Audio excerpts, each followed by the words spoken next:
Hello അസ്സലാമു അലൈക്കും. അപ്പോൾ ഇന്ന് വന്നിട്ടുള്ളത് ഒരു പോൾക്ക ഡോട്ട് ലേസ് വർക്ക് വെച്ചിട്ടുള്ള ഒരു കേക്കിൻ്റെ റെസിപ്പി ആയിട്ടാണ്. അപ്പോൾ ഇതിൽ ഈ ഒരു വാനില സ്പഞ്ച് വെച്ചിട്ടാണ് ഈ ഒരു കേക്ക് ചെയ്തത്. അതിൻ്റെ റെസിപ്പി ഞാൻ മുന്നേ അപ്ലോഡ് ചെയ്തിട്ടുണ്ട്. ഈ ഒരു വീഡിയോയിൽ അത് ഉൾപ്പെടുത്തിയിട്ടില്ല. അത് മിക്സി വെച്ചിട്ടുള്ള ഒരു വാനില സ്പഞ്ച് കേക്കാണ് ഇതിൻ്റെ ബേസ്. അപ്പോൾ അതിൻ്റെ വീഡിയോ കാണാത്തവരുണ്ടെങ്കിൽ അതിൻ്റെ ലിങ്ക് ഞാൻ ഡിസ്ക്രിപ്ഷൻ ബോക്സിലും അതുപോലെ കമൻറ്റ് ബോക്സിലും കൊടുക്കാം. എല്ലാവരും കാണാത്തവരുണ്ടെങ്കിൽ ഒന്ന് ചെക്ക് ചെയ്ത് നോക്കിയാൽ മതി. അപ്പോൾ നല്ല ടേസ്റ്റി ആയിട്ടുള്ളൊരു കേക്ക് തന്നെയാണ്. അതുപോലെ തന്നെ ഈ ഒരു വീഡിയോയിൽ ഞാൻ ഉൾപ്പെടുത്തിയിട്ടുള്ളത് മെയിനായിട്ട് ഈ പോൾക്ക ഡോട്ട് ലേസ് വർക്ക് ചെയ്യുമ്പോൾ നമ്മൾ ശ്രദ്ധിക്കേണ്ട കാര്യങ്ങളും ഒക്കെയാണ് ഡീറ്റെയിൽഡ് ആയിട്ട് കാണിക്കുന്നത്. പിന്നെ ഈ ഒരു കേക്ക് അസംബ്ലി ചെയ്യുന്നത് ജസ്റ്റ് ഒന്ന് കാണിക്കുന്നുണ്ട്. അപ്പോൾ എല്ലാവരും വീഡിയോ മുഴുവനായിട്ട് കാണുക. ഇഷ്ടമായ ലൈക്ക് ചെയ്യാനും ഷെയർ ചെയ്യാനും മറക്കരുത്. അതുപോലെ ചാനൽ ആദ്യമായിട്ട് കാണുന്ന ആരെങ്കിലും ഉണ്ടെങ്കിൽ ഒന്ന് സബ്സ്ക്രൈബ് ചെയ്ത് ബെൽ ബട്ടൺ ക്ലിക്ക് ചെയ്യണം. അപ്പോൾ ഈ ഒരു കേക്ക് ഞാനിങ്ങനെ 3 പീസായിട്ട് കട്ട് ചെയ്തിട്ടുണ്ട്. സാധാരണ എല്ലാ കേക്കിനും പറയുന്നത് തന്നെയാണ്, അതുകൊണ്ട് റിപ്പീറ്റ് ചെയ്യേണ്ടതെന്ന് വെച്ചിട്ടാണ് ഞാൻ ഫാസ്റ്റായിട്ട് കാണിക്കുന്നത്. അതുപോലെ തന്നെ വിപ്പിംഗ് ക്രീമും ഞാൻ എല്ലാ വീഡിയോസിലും കാണിക്കാറുണ്ട് ബീറ്റ് ചെയ്യുന്നത്. അപ്പോൾ ഈ ഒരു വിപ്പിംഗ് ക്രീം ജസ്റ്റ് ഒന്ന് കേക്ക് ബോർഡിലാക്കി കൊടുക്കുകയാണ്. നമ്മുടെ കേക്ക് സ്ലിപ്പാകാതിരിക്കാനാണ് ഇങ്ങനെ ചെയ്ത് കൊടുക്കുന്നത്. എന്നിട്ട് ഫസ്റ്റ് ലെയർ വെച്ച് കൊടുത്ത് സാധാരണ ചെയ്യുന്ന പോലെ തന്നെ ഷുഗർ സിറപ്പ് എല്ലായിടത്തും നന്നായിട്ട് തന്നെ ഷുഗർ സിറപ്പ് ചെയ്ത് കൊടുക്കണം. അപ്പോഴാണ് നമ്മുടെ കേക്ക് നല്ല സോഫ്റ്റായിട്ട് വരിക. ഷുഗർ സിറപ്പ് ഞാനിവിടെ 1/2 കപ്പ് പഞ്ചസാരയും 1 കപ്പ് വെള്ളത്തിലാണ് ചെയ്തത്. പലരും ചോദിച്ചിട്ടുണ്ടായിരുന്നു ഷുഗർ സിറപ്പ് എങ്ങനെ ചെയ്തെടുത്തെന്ന്. അപ്പോൾ അതുപോലെ തന്നെ ഫസ്റ്റ് ടൈമൊക്കെ ചെയ്യുന്നവർ ഇങ്ങനെ പൈപ്പിംഗ് ബാഗിലാക്കി ചെയ്യുകയാണെങ്കിൽ അവർക്ക് നല്ല എളുപ്പമായിരിക്കും. ഈ ക്രംസ് ഒന്നും പുറത്ത് വരില്ല കേക്കിൻ്റെ. ഇതിൻ്റെ നടുവിലായിട്ട് ഞാൻ കുറച്ച് സ്ട്രോബെറീൻ്റെ ക്രഷ് ഇതുപോലെ വാങ്ങിക്കാനായിട്ട് കിട്ടും. ഇപ്പോൾ ഏകദേശം എല്ലാ സൂപ്പർ മാർക്കറ്റിലും ഇതുപോലുള്ള ക്രഷൊക്കെ അവൈലബിൾ ആണ്. അപ്പോൾ ഇങ്ങനെ 2 ടേബിൾ സ്പൂണോളം സ്ട്രോബെറീൻ്റെ ക്രഷ് ചേർത്ത് കൊടുത്തിട്ടുണ്ട്. ഈ വാനില സ്പഞ്ചിന് നല്ലൊരു കോമ്പിനേഷനായിട്ട് തോന്നി. ഇത് നമ്മൾ ഉണ്ടാക്കിയ ഉടനെ കട്ട് ചെയ്ത് ഏതൊരു കേക്കായാലും ഒരു 6 മണിക്കൂറൊക്കെ ഫ്രിഡ്ജിലിരുന്ന് നന്നായി തണുത്തതിന് ശേഷം കട്ട് ചെയ്യുമ്പോൾ അതിനൊരു പ്രത്യേക ടേസ്റ്റ് തന്നെയായിരിക്കും. ഇനി സെക്കൻഡ് ലെയറും അതുപോലെ തന്നെ ചെയ്തെടുത്തിട്ടുണ്ട്. ഇതൊക്കെ ഫാസ്റ്റായിട്ട് കാണിക്കുന്നത് നിങ്ങൾക്ക് ബോറടിക്കുന്നുണ്ട്, അതുകൊണ്ടാണ്. എല്ലാവർക്കും ഏകദേശം ഇപ്പോൾ എല്ലാവർക്കും അറിയാം ഈ ഒരു പ്രോസസ്സൊക്കെ.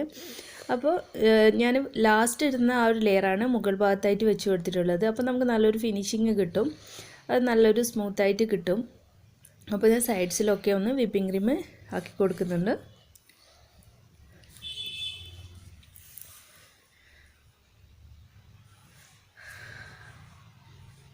അപ്പോൾ ഇത് ഏകദേശം ഒരു 3/4 കിലോ കേക്കിൻ്റെ 3/4 കിലോ തൊട്ട് 1 കിലോ വരെ നമ്മൾ ക്രീമൊക്കെ വെക്കുന്നത് അനുസരിച്ചിരിക്കും. 1 കപ്പ് മൈദയുടെ അളവിലാണ് ഞാൻ കേക്ക് ബേസ് ഉണ്ടാക്കിയിട്ടിരുന്നത്. അപ്പോൾ ഇത് ഏകദേശം ഒന്ന് ലെവൽ ചെയ്തെടുത്തിട്ടുണ്ട്. സൈഡ്സൊന്നും അത്രയ്ക്കൊന്നും ഫിനിഷ് ആക്കേണ്ട ആവശ്യമില്ല. നമ്മൾ ലേസ് വർക്ക് ചെയ്തുകൊണ്ട് മുകൾ ഭാഗം നല്ലോണം ഫിനിഷ് ആക്കിയാൽ അത്രയും നല്ലതാണ്. അപ്പോൾ ഇനി ഇത് ഒരു 1/2 മണിക്കൂർ ഫ്രീസറിലേക്കാണ് മാറ്റുന്നത്. അതിൻ്റെ ഇടയിൽ ആ ഒരു ടൈമിൽ ഞാനിവിടെ വൈറ്റ് ചോക്ലേറ്റ് മെൽറ്റ് ചെയ്യാനായിട്ട് വെക്കുന്നുണ്ട്. വൈറ്റ് ചോക്ലേറ്റ് മെൽറ്റ് ചെയ്യുന്ന വീഡിയോ ഞാൻ മുന്നേ അപ്ലോഡ് ചെയ്തിട്ടുണ്ട്. അതിൽ ഞാൻ ഡീറ്റെയിൽഡ് ആയിട്ട് പറഞ്ഞിട്ടുണ്ട്. ഇതിൽ ജസ്റ്റ് പറയുകയാണ്, നമ്മൾ വൈറ്റ് ചോക്ലേറ്റ് ഇതുപോലെ ചെറിയ പീസായി കട്ട് ചെയ്ത് ഡബിൾ ബോയിൽ ചെയ്തെടുക്കുകയാണ് ചെയ്യുന്നത്. ഇനി ഈ ഒരു പോൾക്ക ഡോട്ട് ലേസ് വർക്ക് ചെയ്യുന്നത് ഇങ്ങനെയുള്ള ഒരു ഗ്ലാസ് ഷീറ്റിലാണ് ഞാൻ ചെയ്തെടുക്കുന്നത്. അപ്പോൾ നിങ്ങളുടെ കയ്യിൽ ബട്ടർ പേപ്പർ ഉണ്ടെങ്കിൽ അത് വെച്ചിട്ടും ചെയ്തെടുക്കാം. കുറച്ചുകൂടി എളുപ്പത്തിൽ നമുക്ക് ചെയ്യാനാകും ഇതുപോലുള്ള ഗ്ലാസ് ഷീറ്റിൽ ചെയ്യുകയാണെങ്കിൽ.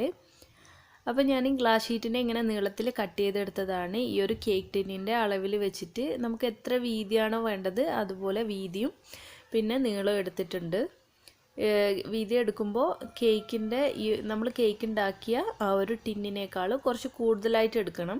കാരണം ആ ഒരു ഐസിങ് ഒക്കെ വരുമ്പോൾ കുറച്ച് അതിൻ്റെ വിഡ്ത്ത് കൂടിയല്ലോ, അപ്പോൾ അങ്ങനെയായിട്ടാണ് എടുക്കേണ്ടത്.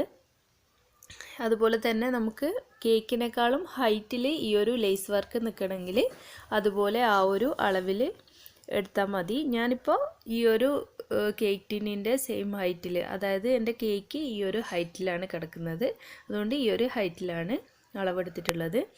ഇപ്പോൾ വൈറ്റ് ചോക്ലേറ്റ് റൂം ടെമ്പറേച്ചറിലായി ഒരു പൈപ്പിംഗ് ബാഗിലേക്ക് മാറ്റിയിട്ടുണ്ട്. ഇനി ഇതിലുള്ള ഡോട്ട്സ് തയ്യാറാക്കിയെടുക്കാം. അതിനായിട്ട് ഞാനിപ്പോൾ ജസ്റ്റ് ഒന്ന് കാണാൻ വേണ്ടിയിട്ടാണ് ഈ ഒരു ബട്ടർ പേപ്പറിൻ്റെ മുകളിലായിട്ട് വെച്ചിട്ടിരിക്കുന്നത്. ഇനി ഇതിൽ ഡോട്ട്സ് ചെയ്ത് കൊടുക്കാം. ഡോട്ട്സ് ചെയ്യുമ്പോൾ ഈ ചോക്ലേറ്റ് ഹാർഡായിട്ട് ഒരിക്കലും ചെയ്യരുത്. ഈ റൂം ടെമ്പറേച്ചറിൽ ഇരുന്ന് ചെയ്യുമ്പോഴത്താണ് ഈ ഒരു നല്ലൊരു പെർഫെക്ഷനോട് കൂടിയിട്ടുള്ള ഡോട്ട്സ് നമുക്ക് കിട്ടും. അഥവാ നിങ്ങൾ ചെയ്യുമ്പോഴത്തേക്കും ചോക്ലേറ്റ് ഹാർഡായി, ഇപ്പോൾ തണുത്ത കാലാവസ്ഥയിലൊക്കെ ആണെങ്കിൽ ചോക്ലേറ്റ് പെട്ടെന്ന് ഹാർഡാവും. അതുകൊണ്ട് അങ്ങനെ ഹാർഡായി മാറിയാൽ പേടിക്കേണ്ട ആവശ്യമില്ല. ജസ്റ്റ് നേരത്തെ ചെയ്തതുപോലെ തന്നെ ഒന്നുകൂടി ഡബിൾ ബോയിൽ ചെയ്ത് എടുത്താൽ മതിയാവും. ഇതുപോലെ നല്ല സ്മൂത്ത് ആൻഡ് ഷൈനി ആയിട്ടുള്ള ഒരു ചോക്ലേറ്റ് നമുക്ക് കിട്ടും. അതിനെ കൊണ്ട് നമുക്ക് ജസ്റ്റ് ഇതുപോലെ തന്നെ ഡോട്ട്സ് ഉണ്ടാക്കിയെടുക്കാം.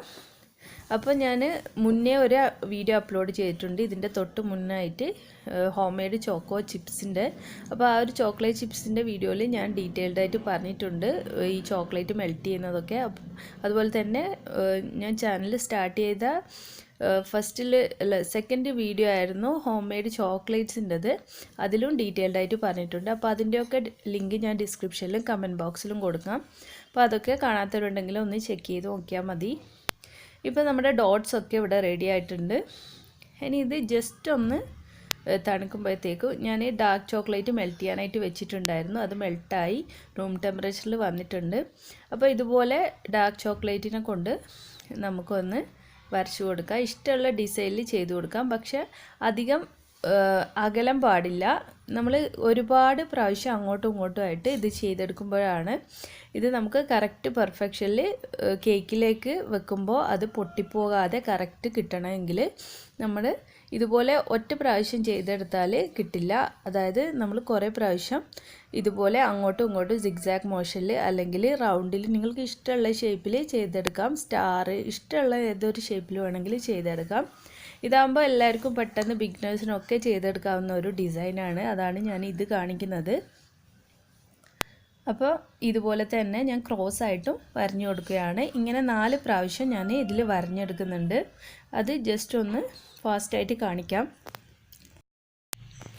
ഇതിപ്പോൾ മുഴുവനായിട്ട് ചെയ്തെടുത്തിട്ടുണ്ട്. ഇപ്പോൾ ഇവിടെ നല്ല തണുത്ത ക്ലൈമറ്റ് ആയതുകൊണ്ട് തന്നെ ഇത് പെട്ടെന്ന് സെറ്റായി മാറുന്നുണ്ട്. അപ്പോൾ ഇതിൻ്റെ ഗ്ലൈസിങ് ഒക്കെ പോയി ഹാർഡായി, നമുക്കിത് ഈ ഒരു ഗ്ലാസ് ഷീറ്റ് എടുക്കുമ്പോൾ തന്നെ നല്ല ഹാർഡായിട്ട് മാറി. അതുകൊണ്ട് ജസ്റ്റ് ഇതിനൊന്ന് ചൂടാക്കി എടുക്കണം. അതിനായിട്ട് ഞാനിവിടെ ഹെയർ ഡ്രയറാണ് യൂസ് ചെയ്യുന്നത്. ഹെയർ ഡ്രയർ വെച്ചിട്ട് ഒന്ന് ചൂടാക്കി എടുക്കുമ്പോൾ കണ്ടില്ലേ, ഇതുപോലെ നല്ലൊരു തിളങ്ങുന്ന ഷൈനി ആയിട്ട് വരും. അതായത് ഇത് മെൽട്ടായി തുടങ്ങും. ആ ഒരു രീതിക്ക് വരുമ്പോഴാണ് നമ്മളിത് കേക്കിലേക്ക് വെച്ച് കൊടുക്കേണ്ടത്. ഇപ്പോൾ കേക്ക് അരമണിക്കൂർ ഫ്രീസറിൽ നിന്ന് എടുത്തിട്ടുണ്ട്. ഇതിങ്ങനെ എടുക്കുമ്പോൾ നമുക്കിത് റൗണ്ട് ചെയ്യാൻ പറ്റണമെങ്കിൽ ഇത് അധികം ഹാർഡായി മാറരുത് ചോക്ലേറ്റ്. നമ്മൾ പെട്ടെന്ന് തന്നെ ഈ ഒരു വർക്ക് ചെയ്തെടുക്കണം. അപ്പോൾ വർക്ക് ഫസ്റ്റ് ടൈമൊക്കെ ചെയ്യുമ്പോൾ ഇത് ഹാർഡാവും നമ്മൾ തണുത്ത ക്ലൈമറ്റിലാണെങ്കിൽ. അപ്പോൾ ജസ്റ്റ് ഹെയർ ഡ്രയറോ അങ്ങനെ വെച്ചിട്ട് ഇതൊന്ന് ചൂടാക്കി എടുക്കണം. അല്ലെങ്കിൽ വെയിലുള്ള ടൈമിലാണെങ്കിൽ ഒന്ന് വെയിലിൻ്റെ ആ ഒരു സൈഡിൽ വെച്ചിട്ട് ഇതൊന്ന് ജസ്റ്റ് ഒന്ന് മെൽട്ടാക്കി എടുത്താൽ മതി. എന്നിട്ട് അപ്പോഴാണ് നമുക്ക് ഇതിങ്ങനെ ഇതുപോലെ റൗണ്ട് ചെയ്യാനായിട്ട് പറ്റുമോ. അല്ലെങ്കിൽ ഈ ഒരു പേപ്പർ ഇങ്ങനെ വളഞ്ഞ് കിട്ടില്ല. നമ്മൾ ചെയ്ത ബട്ടർ പേപ്പർ ആണെങ്കിലും ശരി, അല്ലെങ്കിൽ ഗ്ലാസ് ഷീറ്റ് ആണെങ്കിലും ശരി, ഇതിങ്ങനെ വളഞ്ഞ് കിട്ടാൻ ബുദ്ധിമുട്ടായിരിക്കും. അപ്പോൾ ഇതിപ്പോൾ കറക്റ്റ് ഒരു ടെക്സ്ചറിലാണ് ഇരിക്കുന്നത്. ഇതുപോലെ നന്നായിട്ടൊന്ന് പ്രസ് ചെയ്ത് കൊടുക്കുക. എന്നിട്ട് ഒരു 5 മിനിറ്റോളം ഫ്രീസറിലേക്ക് മാറ്റുക, അല്ലെങ്കിൽ 15 മിനിറ്റോളം ഫ്രിഡ്ജിൽ വെച്ചാലും മതി. അപ്പോൾ ഇതേക്കും ഇത് നന്നായിട്ട് സെറ്റായിട്ട് വരും. ഞാനിപ്പോൾ 5 മിനിറ്റ് ഫ്രീസറിൽ വെച്ചിട്ട് എടുത്തിട്ടുണ്ട്. ഇത് പെട്ടെന്ന് ഇളകി വന്നിട്ടുണ്ട്. ഈ ഒരു ഗ്ലാസ് ഷീറ്റിൽ ചെയ്യുന്നതുകൊണ്ടാണ് ഇങ്ങനെ പെട്ടെന്ന് ഇളകി വരുന്നത്. നമ്മൾ അധികം ശ്രദ്ധിക്കേണ്ട ആവശ്യമൊന്നുമില്ല. ജസ്റ്റ് ഇങ്ങനെ വലിക്കുമ്പോഴത്തേക്ക് വന്നോളും. അതുപോലെ തന്നെ നിങ്ങൾ ബട്ടർ പേപ്പറിലാണ് ചെയ്യുന്നതാണെങ്കിൽ കുറച്ച് ശ്രദ്ധിച്ച് വേണം ഇത് റിമൂവ് ചെയ്യാനായിട്ട്. അത് പൊട്ടിപ്പോകാനുള്ള ചാൻസ് ഉണ്ട്. എന്നാലും ചെയ്തെടുക്കുകയൊക്കെ ചെയ്യാം, ശ്രദ്ധിച്ച് വേണം എന്നുള്ളൂ. അപ്പോൾ ബിഗിനേഴ്സിന് വരെ ഇത് വേണമെങ്കിൽ ചെയ്തെടുക്കാം. അപ്പോൾ എല്ലാവരും ഈ ഒരു ലേസ് വർക്ക് ഒന്ന് ചെയ്ത് നോക്കുക. ഡോട്ട് ഇല്ലാതെ നിങ്ങൾക്ക് ചെയ്യാം. അപ്പോൾ ഈ ലേസ് വർക്ക് ചെയ്യുമ്പോൾ എന്തെങ്കിലും ഡൗട്ട് ഉണ്ടെങ്കിൽ കമൻറ്റ് ബോക്സിൽ ചോദിച്ചാൽ മതി, ഞാൻ റിപ്ലൈ തരാം. ഇനി ഇതിൻ്റെ 2 ബോർഡറിലായിട്ട് ഞാൻ ചെറിയ ഈ ഒരു സ്റ്റാർ നോസിൽ വെച്ചിട്ട് ഇതുപോലെ ചെയ്ത് കൊടുക്കുന്നുണ്ട്. അപ്പോൾ ഇതൊക്കെ നിങ്ങൾക്ക് ഇഷ്ടമുള്ളതുപോലെ ചെയ്യുക, ഇങ്ങനെ ചെയ്യാതെ നിൽക്കാം. പിന്നെ മുകളിലായിട്ട് ചോക്ലേറ്റ് ഷേവിങ്സ് ഒക്കെ ഇട്ട് കൊടുക്കാം. ഞാൻ ജസ്റ്റ് 2 ഫ്ലവർ വരച്ച് കൊടുക്കുന്നുണ്ട്. അതുപോലെ 2 ബോർഡറിലായിട്ട് ഇങ്ങനെ ചെയ്ത് കൊടുക്കുന്നുണ്ട്. അപ്പോൾ ഈ ഒരു വീഡിയോ എല്ലാവർക്കും ഇഷ്ടമായി എന്ന് കരുതുന്നു. ഇതുപോലുള്ള വീഡിയോസ് ഇനിയും ആവശ്യമാണെങ്കിൽ നിങ്ങൾ കമൻറ്റ് ബോക്സിൽ പറഞ്ഞാൽ മതി.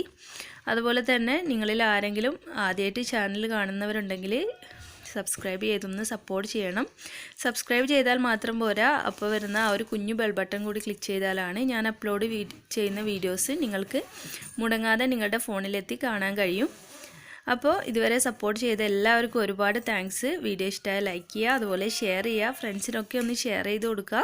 അപ്പോൾ ഇനി മറ്റൊരു വീഡിയോ ആയിട്ട് വരുമ്പോഴേക്കും താങ്ക്